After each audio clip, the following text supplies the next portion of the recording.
Барлықтарыңызға сәлем. Бізде бүгін жаңа рецепт. Бүгін мен сіздерге өзім бұрыннан жасайтын осы заварной кремнің рецептін көрсеткім келіп тұр. Бұрыннан қолданам, өте удачно шығады. Ең бірінші осындай газға қойылатын ыдысымызды алып, осыған сүт құямыз. Менде 3,2% осылай жарты литр құямыз, яғни 500 мл. Осылай құйып, қазір бұны газға қоятын боламыз.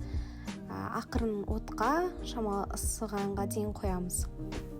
Бұл бізде осы жақта өзі тұра береді. Одан кейін басқа ыдысымызға 2 жұмыртқаны жарамыз. Үстіне қант саламыз. Барлық грамдарын, мөлшерін описанияға жазып қоямын.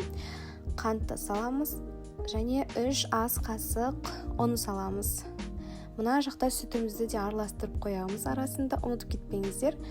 Одан кейін осы біздің массамызды біріктіріп, жаңағы біздің ыстық сүтімізді осыған қосамыз. Кішкене ғана араластырып отырып қосу керек, өйткені сүт ыстық.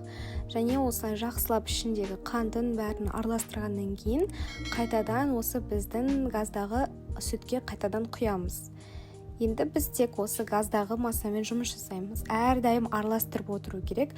Басында кішкене қатты отқа қойып, кейін азайту керек болады, әйтпесе күйіп кетеді.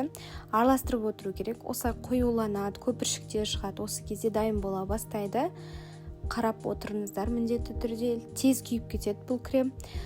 Осылай отымыздан аламыз, әлі ыстық күйінде, және осы кезде үстіне осы сары майымызды немесе кәдімгі сливочный майды осылай салып жібереміз. Ыстық күйінде араластырамыз. Кішкене қоя тұрдым да осылай басқа ыдысқа ауыстырдым. Өйткені мынау ыдыста өте ұзақ суитын болады. Осылай басқа ыдысқа алып, бетін пищевой пленкамен немесе салфанмен осылай тигізіп, контакт жауып қоямыз да суытамыз. Кейін бұл кремді қолдана берсеңіздер болады. Каналға тіркелуді ұмытпаңыздар.